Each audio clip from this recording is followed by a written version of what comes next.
കടലിൽ കരകാടമ്പം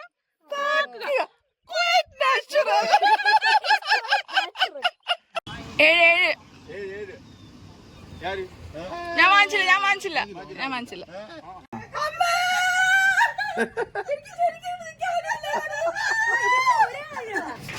Hi, where are you going, dears? Swimming in it. I'm swimming in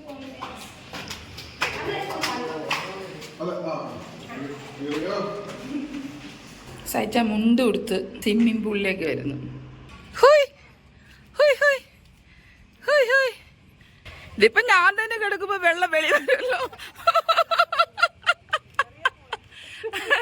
tsunami പോലെ പുറത്തു പോലും.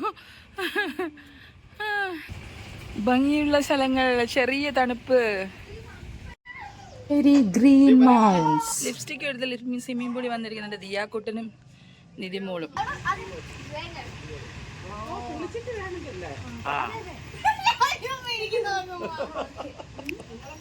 കുളിച്ച് കയറി വരുന്ന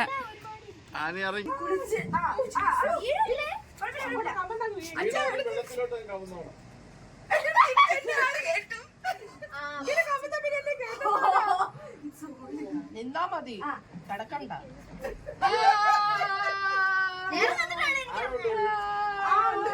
ഇങ്ങോട്ട് വരണ്ടേ, അവിടെ വന്നു. ഇവിടെ ആഴ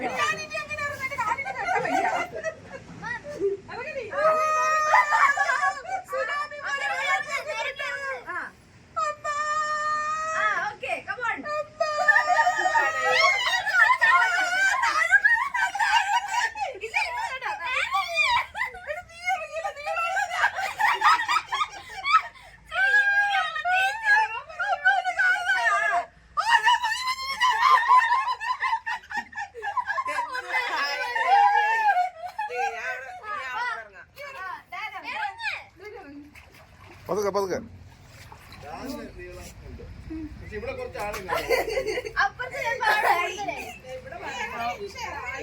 അതെന്താന്നറിയാമോ?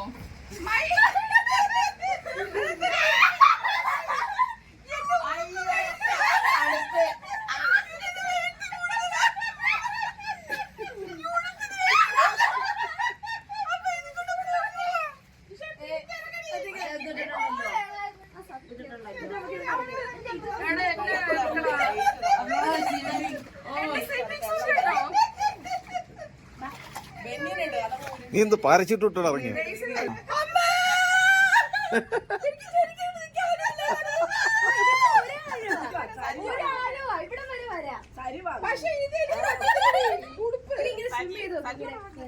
അയ്യോ, എനിക്ക് ഇറങ്ങാൻ, എനിക്ക് സ്വിമ്മിങ് സൂട്ട്. നീ ഇറങ്ങിയോ?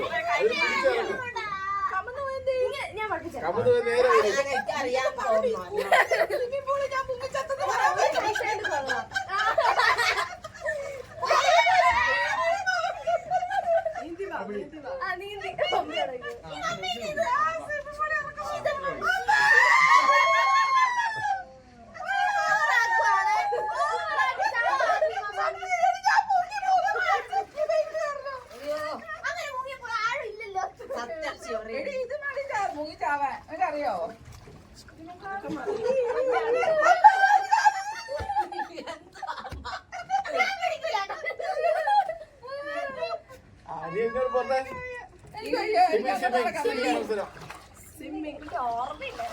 അല്ല ജയിച്ച വേറെ കാര്യമുണ്ട്. സാധാരണ നിലത്ത്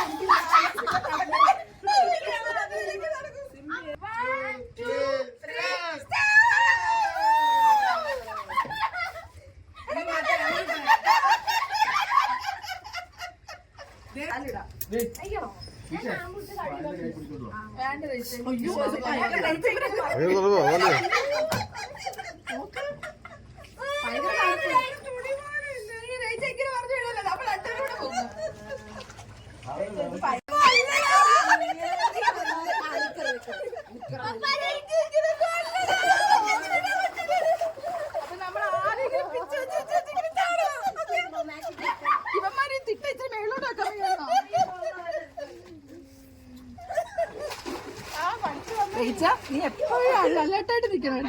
ഞാൻ ഇങ്ങനെ ഈ പാടാണല്ലോ.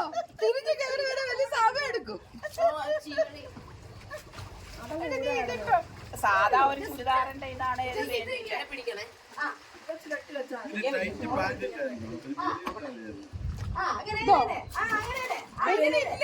ആ പാന്റ് ഇങ്ങനെ കയറ്റി വെച്ചാൽ മതി. യൂട്യൂബിന് വിറ്റ് കാശാക്കാൻ ഈ ഷോൾ വെച്ചാൽ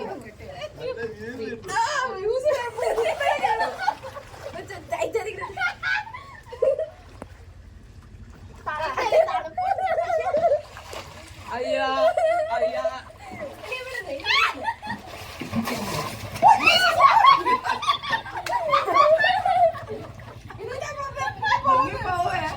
ബാലൻസ് കിട്ടത്തില്ല.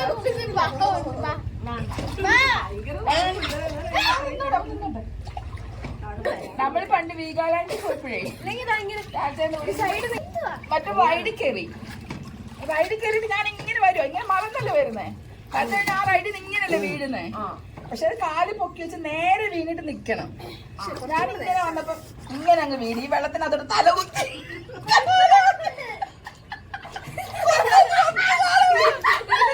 നേരെ പിടിച്ചു കാല് കാണിച്ച വെള്ളത്തിൽ പൊങ്ങി നിൽക്കുന്ന കാല് ഈ കാല് പൊങ്ങിയാ നല്ല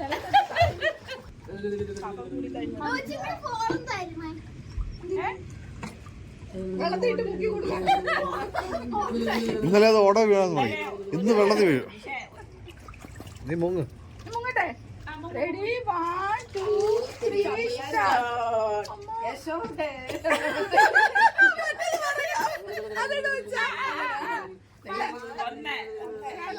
അങ്ങനല്ല അച്ഛാ മറ്റൊന്ന് ഒരു ബക്കറ്റ് വെള്ളം മാറ്റി വെക്കണായിരിക്കും അതിന് പറ്റൂല ഞാൻ ഒരു റിഹേഴ്സൽ ചെയ്ത് പഠിക്കാന്ന് വെച്ചു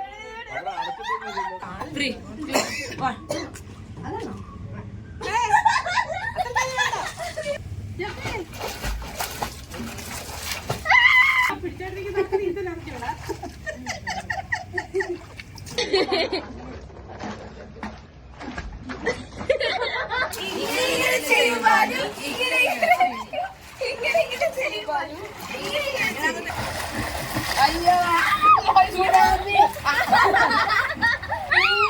അങ്ങനെ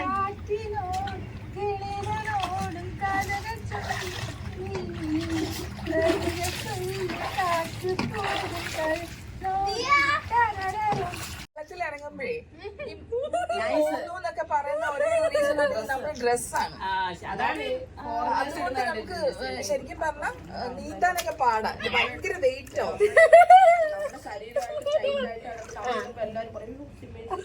ഇതിപ്പോ എനിക്ക് ഭയങ്കരമായിട്ട് പോകുന്നുണ്ട് ഈ ഡ്രസ്സ് ഞാനും വെയിറ്റ് എന്റെ ഡ്രസ്സും വെയിറ്റ് റെസ്ക്യൂസർ ഇങ്ങനെ ഓടിക്കുക എന്നെ കൊണ്ടുപോ ഇങ്ങനെ കൊണ്ടുപോ ഇങ്ങനെ എന്റെ നിക്കറും കൂടെ കൂട്ടി പിടിക്കടാ വെള്ളത്തിൽ മുങ്ങുമ്പോ എങ്ങനെ രക്ഷിക്കാന്നുള്ളതാണ്.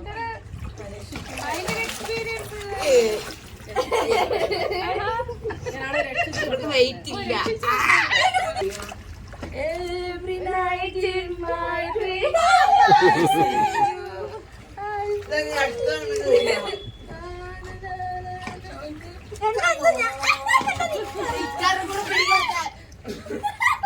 ലോച്ചീസ് കൊണ്ട് വരും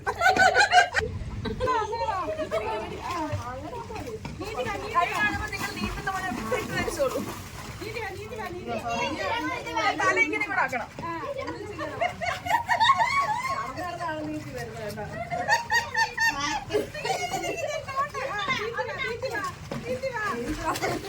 ഇങ്ങനെ ആക്ഷൻ വേണം ബട്ടർഫ്ലൈ സ്ട്രോക്ക്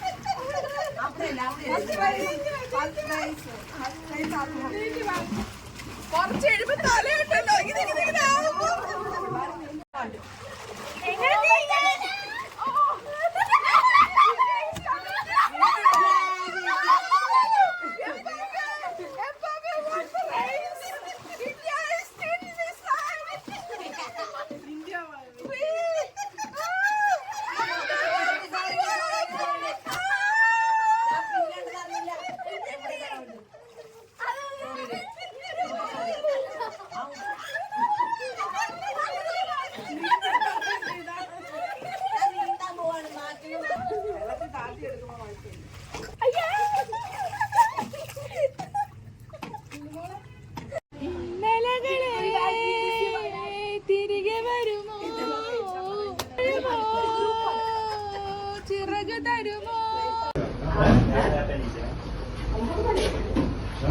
അതല്ല ഇപ്പം പറഞ്ഞാലും എസിയുടെ കാര്യമില്ല, തണുപ്പുണ്ടെന്ന് പറഞ്ഞാലും ഞങ്ങൾ ഇത് ഞങ്ങൾ മൂടിപ്പത്തി കിടന്നു തുടങ്ങി. ഇതാണ് ഉണ്ണീസ്. അപ്പൊ നമ്മൾ ഇവിടെ താമസിച്ചത് മരത്തേരി ഗ്രീൻ ഹൗസിലാണ് താമസിച്ചത്. ഇതാണ് വർക്ക് ചെയ്യുന്ന മോനല്ല. ഈ വർക്ക് ചെയ്യുന്ന മോൻ. അപ്പം ഞങ്ങൾ രാവിലെ കുളിയൊക്കെ കഴിഞ്ഞ് നേരെ ചട്ടിയും ചോറും കടയിലെത്തി. അവിടുന്ന് ചട്ടിച്ചോറ് കഴിച്ചു എല്ലാവരും കൂടെ. അടിപൊളിയാണ്. എന്തൊക്കെയുണ്ട് ചേച്ചി? മുട്ട പൊരിച്ചത്, തോരൻ, ബീഫ്, മീൻകറി, ചിക്കൻ, നത്തോലി ഫ്രൈ, വെജിറ്റബിൾ കറി, തൈരുണ്ട്. തൈരുണ്ട്. തൈര്, കടുക്ക്, ചമ്മന്തി. ചേച്ചിയുടെ വായിന്ന് വെള്ളം വരുന്നുണ്ടല്ലോ.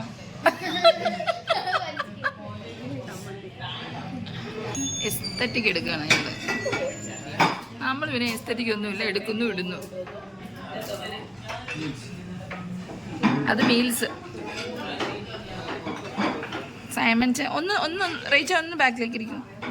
സൈമൺ ചാന് മീൽസ്, സൈച്ചാനും മീൽസ്. എനിക്ക് ചട്ടിച്ചോറ് പറഞ്ഞില്ല. ഇതിരിക്കുന്ന അനുഭവം ഭയങ്കരമാണ്.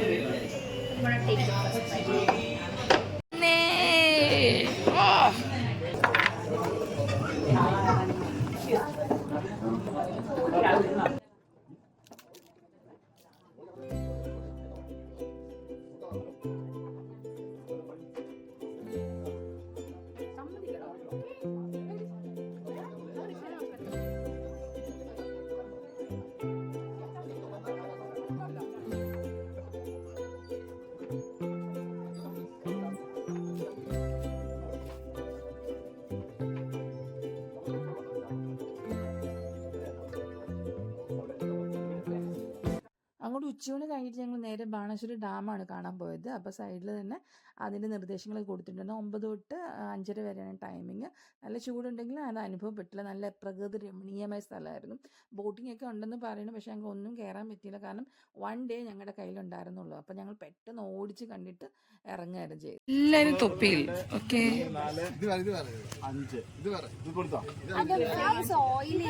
അത് എന്റെ മമ്മിയുടെ ശേഖരം. ഈ കാണുന്ന ടിക്കറ്റ് കൗണ്ടർ ആട്ടോ. ക്യൂ പാലിച്ചകത്തേക്ക് കടന്നു പോവുക. അപ്പുക്കുട്ട, തൊപ്പിക്കര, എപ്പ കല്യാണം, ബാക്കി എന്താ മകരമാസം.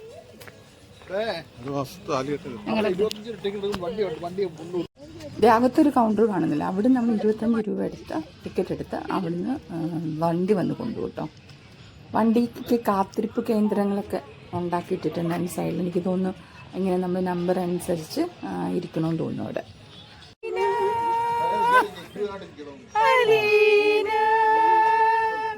ഒരു പൊടിക്ക് നമുക്ക് വണ്ടിയിൽ കയറി പോകാം. ക്യൂ സിസ്റ്റം ഇരിക്കാം.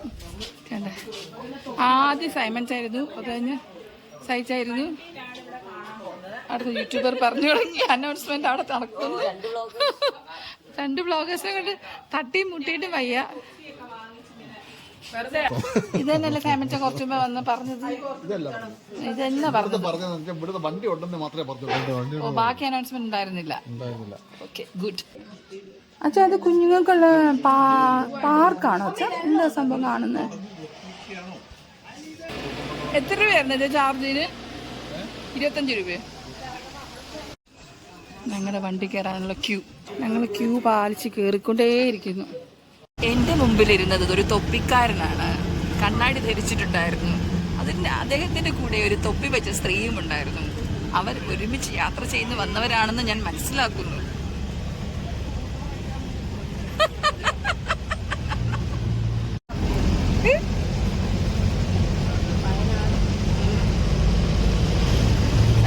അപ്പുറത്ത് ലോഡ്ജ് ഫ്രണ്ടില് ഇങ്ങനെയാണ് ഞങ്ങൾ പോകുന്നത്. ഫ്രണ്ടിൽ come fast, your friends are waiting for you. Lodge മമ്മയുടെ ഫ്രണ്ട്സ്. എന്തോ ഒരു ഭംഗിയല്ല ഇതൊക്കെ കാണാനായിട്ട്. ശരിക്കും ദൈവത്തിൻ്റെ സൃഷ്ടി ഇങ്ങനെ എത്ര മനോഹരമെന്ന് ഓർത്തു പോകുന്ന സമയങ്ങൾ. സ്പീഡ് ബോട്ടിലൊന്നും ഞങ്ങൾക്ക് കയറാൻ പറ്റിയില്ല കേട്ടോ. കാരണം ഒരു ദിവസമേ ഞങ്ങളുടെ കയ്യിലുണ്ടായിരുന്നുള്ളൂ. അതുകൊണ്ട് പെട്ടെന്ന് കണ്ട് തിരിച്ചു പോകണമായിരുന്നു. ഇന്ന് രാത്രി തന്നെ ഞങ്ങൾ തിരിച്ചു വിടുമായിരുന്നു. റീൽസ് എടുക്ക കാണട്ടെ. ബാണാസുര ഡാം.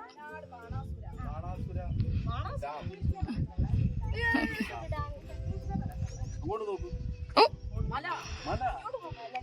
അങ്ങോട്ട് നോക്കും. മല മലയല്ലടാ, ബുത്ത് ബുത്ത് കുന്ന്. അതൂടെ പറയടാ, വണ്ണാമൂല സ്ഥലം പറ. ട്രിവാൻഡ്രത്തിന്റെ സ്ഥലം വ്യക്തമാക്കൂ.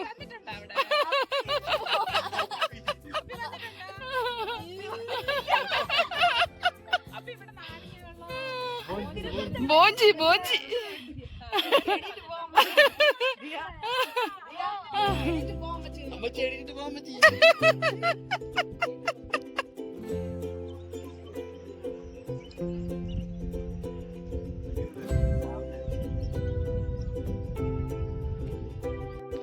ഇതാർക്കാ പ്രവേശനമില്ല? നമുക്കാണോ പാമ്പിനാണോ?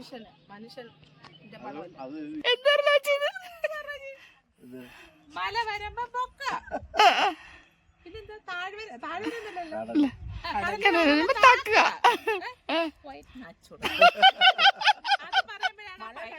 അല്ല, വേറെ ഉണ്ട്. പുള്ളിയുടെ നേരെ ഇതൊരു വരവരവ്. അതല്ല, അത് കഴിഞ്ഞിട്ട് ഈ സലീംകുമാറിന് നേരെ ഈ സാധനം ഒന്ന് വരും കേട്ടോ. മറ്റേത് ഭയങ്കര ജെന്റിൽമാനായിട്ടാ പുള്ളി സംസാരിക്കുന്നത്. എമർജൻസിക്ക് വിളിക്കുക.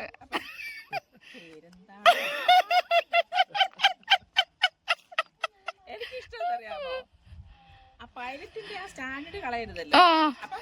മല വരുമ്പം പൊക്കുക, കള്ളി കാണുമ്പോ താക്കുക. അപ്പൊ പുള്ളിക്ക് അങ്ങ് പഠിക്കുന്നേ. പക്ഷേ പൈലറ്റിന് വരവുണ്ട്. അപ്പൊ പറഞ്ഞിട്ട് വൈറ്റ് നാച്ചുറൽ.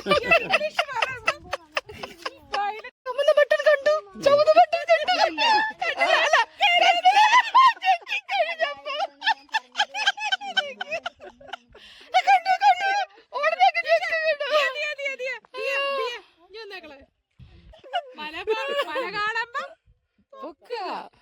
കടലിൽ കര കാണുമ്പോ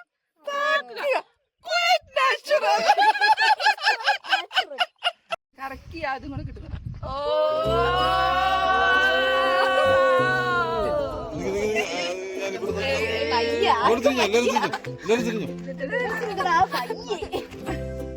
അതല്ല ആർക്കും ആ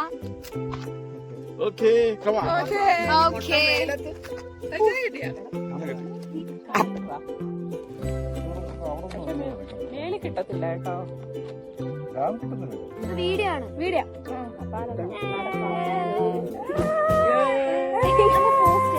മോനോട് പറയാം വീഡിയോ എടുക്കാൻ. മലയാളമല്ലേ? ഓക്കെ ഗൈസ്,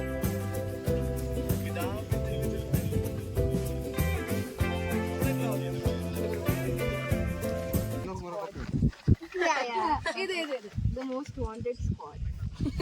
ഏതേത്? The most wanted squad. അത് മതി. അത് മതി. ഇത് മതിയോ ചേട്ടാ? ഞങ്ങൾ ഇതുപോലെ ഫോട്ടോ എടുത്തു. വേണ്ടേ? Chronicle spot. എന്താടാ വരാത്തെ?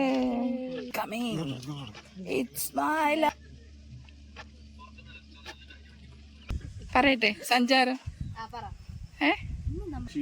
ക്ഷീണം കൊണ്ട് അല്പനേരം താടിക്കാരനും തൊപ്പിക്കാരനും വിശ്രമിക്കാനിരുന്നു. അവരുടെ മകളാണെന്ന് തോന്നുന്നു അപ്പുറത്തിരിക്കുന്നത്. കുട്ടി വിഷാദകരമല്ല, കുറച്ച് സന്തോഷത്തിൽ കാണപ്പെടുന്നു. ആ നീലത്തൊപ്പി ഇടയ്ക്കിടയ്ക്ക് കൈകൊണ്ട് പിടിക്കുന്നുണ്ട്. പറന്നു പോകുമ്പോ എന്നുള്ള ഭയം കുട്ടിക്ക് ഉണ്ടെന്ന് തോന്നുന്നു.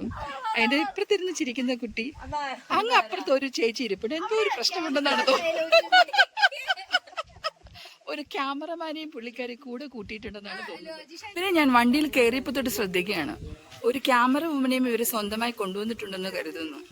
അവർ വളരെ ചടുലപരമായിട്ടുള്ള ഫോട്ടോകൾ അവർക്ക് എടുത്തു കൊടുക്കുന്നു. ആ തൊപ്പി വെച്ച സ്ത്രീ എന്തോ ഒരു ഉദ്യോഗസ്ഥയാണെന്നാണ് എന്റെ കണക്കൂട്ടൽ. അവര് വളരെ വേഗത്തിൽ എന്തൊക്കെ എടുക്കുകയോ എഴുതുകയോ ഒക്കെ ചെയ്യുന്നുണ്ട്. അവിടെ ഒരു തൊപ്പിക്കാരൻ ഫോട്ടോസ് ക്യാപ്ചർ ചെയ്യുന്നുണ്ട്. ഇവിടെ ഇവിടെ ഒരു ടീം ലീഡർ കുട്ടികളെ വഴക്ക് പറഞ്ഞു ഉറങ്ങിപ്പോയിട്ടുണ്ട്.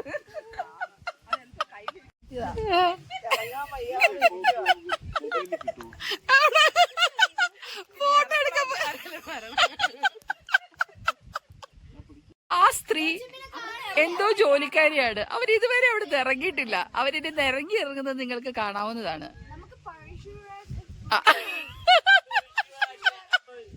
ഞങ്ങൾ ഗ്രൂപ്പിലുള്ളവരെല്ലാം നടന്നിറങ്ങിയപ്പോൾ അവർ ദേ നിരങ്ങി ഇറങ്ങുന്നു. വാ എടാ ചെല്ലടാ, ആരെങ്കിലും ലോജിയെ പിടിച്ചേ. എടാ ചെല്ലടാ, ലോജിയെ പിടിച്ചേ. പാന്റെ കീറി പോട്ടോ. ആ വന്ന്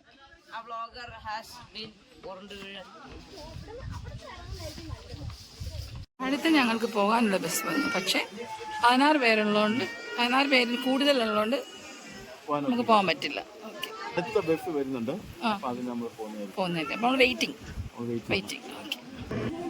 സൈമൺസൺ ടിക്കറ്റ് അവരെ കാണിച്ച് ബോധ്യപ്പെടുത്തി. ഹായ്.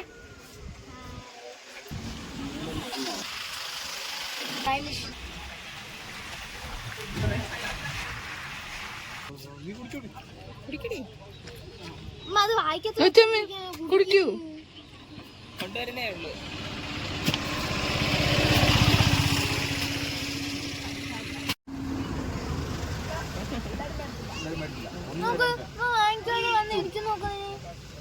എന്ത് പാടി? 7 ഞാൻ വാങ്ങിച്ചില്ല.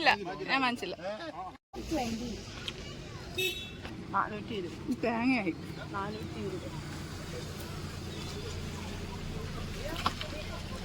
ഇത് നല്ലതാണല്ലോ. ആ നിധിയുടെ നല്ലതാണ്. എന്റെയും തേങ്ങയായിരുന്നു. ഇനി നമ്മൾ ശരിക്കും പോകുന്ന മാനന്തവാടി വയനാട് അവിടെ പഴശ്ശിരാജാവിൻ്റെ ടൂം കാണുന്നതിന് വേണ്ടിയിട്ട് കേട്ടോ. അപ്പം കുറച്ച് ദൂരക്കൊന്ന് എത്ര മണിക്കൂർ യാത്ര ഉണ്ടോ ഇവിടുന്ന്? 3/4 മണിക്കൂറോ 1 മണിക്കൂറോ ഉണ്ടായിരുന്നു തോന്നുന്നു. അപ്പം അങ്ങനെ അവിടെ ചെന്നു. അന്ന് തിങ്കളാഴ്ച അവിടെ അവധിയാണ് കേട്ടോ. അപ്പം ഞങ്ങൾ ശരിക്കും അടയ്ക്കാൻ നേരത്ത് പെട്ടെന്ന് ആ സമയത്താണ് നമ്മൾ ചെല്ലുന്നത്. അതുകൊണ്ട് പിന്നെ പെട്ടെന്ന് കണ്ടിറങ്ങണമെന്ന് പറഞ്ഞു. അപ്പോൾ പഴശ്ശിരാജ എന്ന് പറഞ്ഞാൽ എല്ലാവർക്കും അറിയാം, കേരള സിംഹം എന്നറിയപ്പെടുന്ന പഴശ്ശിരാജ. അദ്ദേഹത്തിൻ്റെ ശവകുടീരം കാണാൻ വേണ്ടിയിട്ടാണ് നമ്മളവിടെ ചെന്നത്. 1805 നവംബർ 30-നാണ് മാവിലത്തോട് പ്രദേശത്ത് ബ്രിട്ടീഷുകാരുമായുള്ള പോരാട്ടത്തിൽ വീരമൃത്യു അദ്ദേഹം വരിച്ചു എന്നാണ് ചരിത്രം പറയുന്നത്. അപ്പോൾ അവിടെ അകത്തൊരു മ്യൂസിയം ഉണ്ട്. അതിൻ്റെ അകത്ത് പഴയ സാധനങ്ങളായിട്ട് വാളുകൾ, കുന്തങ്ങൾ, യുദ്ധത്തിൽ ഉപയോഗിച്ച ആയുധങ്ങളുടെ മാതൃകയിൽ അന്നത്തെ കേരള യുദ്ധങ്ങളിലൊക്കെ അതാണ്ട് ഈ കാണുന്ന കേട്ടോ പഴശ്ശിരാജാവിൻ്റെ ശവകുടീരം. അതൊരു കിണറിൻ്റെ രൂപത്തിലാണ്. അപ്പോൾ അതിൻ്റെ എനിക്ക് അറിഞ്ഞൂടാ കേട്ടോ അതിൻ്റെ പ്രത്യേകത എന്താണെന്ന്. അങ്ങനെ ചെയ്തേക്കുന്നതിന് എന്താണെന്നുള്ളത് ഞാൻ അവിടെ നിന്നവരോടൊക്കെ അന്വേഷിച്ചു. അപ്പോൾ അവർക്കാർക്കും അത് പ്രത്യേക ഇത് പറഞ്ഞു തന്നില്ല. അപ്പോൾ നമ്മൾ ഈ താഴോട്ട് ഇറങ്ങി ചെല്ലുന്നതാണ് ആ മ്യൂസിയം എന്ന് പറയുന്നത്. സമയമായതുകൊണ്ട് പെട്ടെന്ന് ഞങ്ങൾ കണ്ടിറങ്ങുമായിരുന്നു. അപ്പോൾ അതിനകത്ത് നമ്മളുടെ വിവരണങ്ങളെല്ലാം കൊടുത്തിട്ടുണ്ടായിരുന്നു. അന്നത്തെ നടന്ന യുദ്ധങ്ങളുടെ കാര്യം, അവർ ഒപ്പുവെച്ച ലഘുലേഖകളൊക്കെ ഇല്ലേ, അതൊക്കെ അവിടെ വെച്ചിട്ടുണ്ടായിരുന്നു. അദ്ദേഹത്തിൻ്റെ സ്മരണയ്ക്ക് സ്മാരകങ്ങളുണ്ടായിരുന്നു. അതിനൊരു ഒരു ഗാർഡനും കൂടെ അവർ സെറ്റ് ചെയ്യും. ഇപ്പോൾ എൻ്റെ റിനോവേഷനൊക്കെ നടക്കുന്നത് കൊണ്ട് കുറേ കാര്യങ്ങൾ അവൾ ഇടിച്ചു പൊളിച്ചിട്ടേക്കായിരുന്നു കേട്ടോ. വലിയൊരു പ്രതിമയുണ്ട്, പിന്നെ ശിലാഫലകങ്ങളുണ്ട്, അന്ന് യുദ്ധത്തിന് ഉപയോഗിച്ചിരുന്ന വാളുകൾ, കുന്തങ്ങൾ, പിന്നെ നാണയങ്ങളുണ്ട് കേട്ടോ. ബ്രിട്ടീഷ് കാലത്തെ നാണയങ്ങളില്ലേ, അന്നത്തെ രേഖകൾ അതൊക്കെ അവിടെ പ്രദർശിപ്പിക്കാൻ വെച്ചിട്ടുണ്ടായിരുന്നു. പിന്നെ ഇത് നമ്മളിപ്പോൾ കാണുന്നതെന്ന് പറഞ്ഞു കഴിഞ്ഞാൽ കുറുവ അവരുടെ ഗോത്രവർഗത്തിൻ്റെ അവരുടെ പാത്രങ്ങൾ, അവരുപയോഗിച്ചിരുന്ന കാര്യങ്ങളൊക്കെയും ചെറിയ അവരുടെ പണി ആയുധങ്ങളൊക്കെ ഇല്ലേ, അതിന് വെച്ചിട്ടുള്ള കാര്യങ്ങളൊക്കെയാണ് നമ്മൾ സൈഡിൽ കണ്ടുകൊണ്ടിരിക്കുന്നത്. ആദിവാസി സമൂഹവുമായി ബന്ധപ്പെട്ട വസ്തുക്കൾ, വയനാട്ടിലെ കുറുവ തുടങ്ങിയ ഗോത്രവർഗത്തിലെ ആയുധങ്ങളും ഉപകരണങ്ങളുമായിരുന്നു അവിടെ കണ്ടുകൊണ്ടിരിക്കുന്നത് കേട്ടോ. അപ്പം അത് കഴിഞ്ഞിട്ട് ഞങ്ങൾ എനിക്കൊന്ന് 6-6:30 ആയപ്പം അവിടുന്ന് ഇറങ്ങി. ഒരാളിതാ വരുന്നു. ഇനിയിപ്പോ നമുക്ക് സുൽത്താൻ ബത്തേരി പോകാം എന്നും പറഞ്ഞിരിക്കുന്ന ഒരാള്. ഇത് സ്കൂളുകാർ എന്നിട്ട് പറഞ്ഞു വിടും കേട്ടോ. അത് 5 മണി കഴിഞ്ഞ പരസ്പര ബന്ധമില്ലാത്ത 5 മണി കഴിഞ്ഞു കേട്ടോ. ഇപ്പൊ 5 മണി കഴിഞ്ഞു. ഇവിടെ നമ്മള് ടിക്കറ്റ് ഇല്ലാതെ കേറ്റി. എങ്ങനെയുണ്ടായിരുന്നു? ആ ഒരു ക്ഷേത്രം നല്ല ഭംഗിയുണ്ട്. ക്ഷേത്രത്തിന്റെ ബാക്കിലുണ്ട് സിനിമയിലൊക്കെ കാണിക്കുന്ന ക്ഷേത്രം. ഇന്നത്തെ ഇത് എങ്ങനെ ഉണ്ടായിരുന്നു ട്രിപ്പ്? അൺഎക്സ്പെക്ടഡ് അൺപ്ലാൻഡ് ട്രിപ്പ് ആയിരുന്നു. ബട്ട് ഞങ്ങൾ നല്ല എൻജോയ് ചെയ്തു. ഇതൊന്നും നമുക്കൊന്നും എക്സ്പ്ലോർ ചെയ്യാനൊന്നും പറ്റിയിട്ടില്ല. പക്ഷെ ഫാമിലിയോട് കൂടി ഭയങ്കര സന്തോഷമുള്ള സമയമായിരുന്നു അല്ലേ? അടിപൊളിയായിരുന്നു. നമ്മുടെ താമസം, നമ്മുടെ രാവിലത്തെ പൂൾ കുളി, പിന്നെ എന്തായിരുന്നു ദിയാക്കുട്ട കാണുന്നില്ല. പിന്നെ എന്തായിരുന്നു ദിയാക്കുട്ട? ഫുഡ് ചട്ടിച്ചോറ് കഴിച്ചു. പിന്നെ എല്ലാരും കൂടെ ഉള്ളതൊരു സന്തോഷം തന്നെ. ഞങ്ങൾ മടക്കയാത്രയാണ് ഞങ്ങൾ തിരിച്ചു. ഞങ്ങൾ തിരിച്ചു പോവാ. ഞങ്ങള് ഇവിടുന്ന് കോഴിക്കോട് വീണ്ടും ലോച്ചി മമ്മിക്ക് മിഠായി തെരുവ് കയറണമെന്നാണ് ലോച്ചി മമ്മി ആഗ്രഹം പ്രകടിപ്പിച്ചിട്ടുള്ളത്. മിഠായി തെരുവ് ഡ്രസ് വാങ്ങിക്കാനാണ്. അപ്പൊ അതിന് പോണെന്ന് പറഞ്ഞിട്ടുണ്ട്. അപ്പൊ അതെങ്ങനെ നടക്കുമെന്ന് അറിയത്തില്ല, നമുക്ക് നോക്കാം. അപ്പൊ നിങ്ങളും ഞങ്ങൾ എൻജോയ് ചെയ്യുന്നു വിചാരിക്കുന്നു. നമ്മൾ ചുരം കയറി ഇറങ്ങുന്നത് വരെ നമ്മുടെ വ്ലോഗ് കണ്ടിന്യൂ ആവും. അതിനുശേഷം നിതുമോളെ so beautiful pretty. Oh my god. ദിയാക്കുട്ടൻ 2. Danapan always handsome. Then my husband is always ശരി. എങ്ങനെ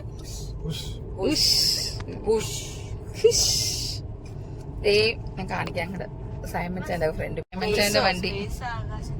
സൈമൺ ചാന്റെ വണ്ടി ഫ്രണ്ടിൽ പോകുന്നു. അതിനകത്ത് റേച്ചാൻ ലവ്ലി ചേച്ചി, സൈമൺ ചാൻ ലോച്ചി മമ്മി, അങ്ങനെ പോണ്ട്. Okay,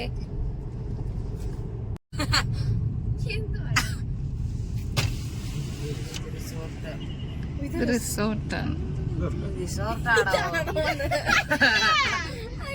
ultra പാർക്കാണല്ലോ.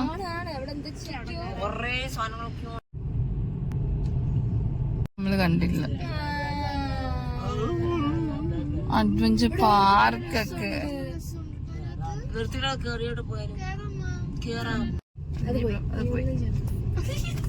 ചെയ്യാൻ പറ്റില്ല.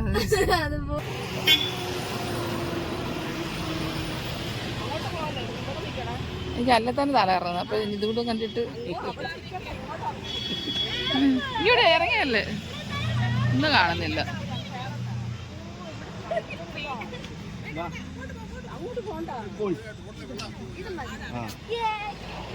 അല്ല ഇങ്ങനെ എടുക്കണം കേട്ടോ. ഇവിടെ നിന്ന് ഇങ്ങനെ ചുരം കണ്ടോ, ഇങ്ങനെ തന്നെ വരുന്നത്. ഇങ്ങനെ കാണത്തില്ല. അത് കോഴിക്കോടാണോ? അത് കോഴിക്കോടായിരിക്കും. നല്ല വലിയ ബിൽഡിംഗ് ആയിരിക്കും. അവിടെ കൂടെ ഉണ്ട് അത് ഹെയർ പിൻ. അതിൽ തല ഇറങ്ങും. സാഹസികമായ ഫോട്ടോ വീഡിയോ എടുക്കുന്ന ഒരു യൂട്യൂബറിന്റെ പുറകിൽ നിന്ന് എന്താ പറയുക, രക്ഷാർത്ഥം കൊരുത്ത് പിടിച്ചിരിക്കുന്ന ഭർത്താവ് അത് കാണിക്കും. ചുരം ഇറങ്ങി തുടങ്ങി താമരശ്ശേരി. നിങ്ങൾ എല്ലാവരും എൻജോയ് ചെയ്യുന്നു എന്ന് വിചാരിക്കുന്നു. Okay, Tata, bye bye and stay tuned for the next video. കറങ്ങി അങ്ങനെ വരുന്നത്